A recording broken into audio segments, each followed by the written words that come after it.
So in this live session, as you can see now, here it is now live. So now if I want to invite someone to join this TikTok live, all I have to do now, I'll just tap on the share button, this one, this share button.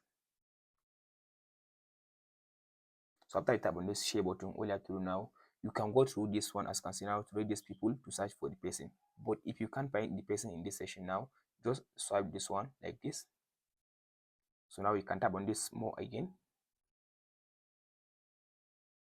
Allow it to finish loading. So in this session, all you have to do now, tap on this copy.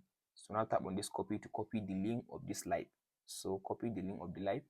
So now I copied the link on this live. So now I'll just go back and share the link to the person that I want him to come and join this live. So for example, I want to like share the link to this person. I'll just swipe like this and tap on this message button. So I'll just send the link to this person, and the person, so as you can see now I send the invitation link. As you can see now, this link is the live TikTok link. So now if this person now click on this link, you can be able now to join the live.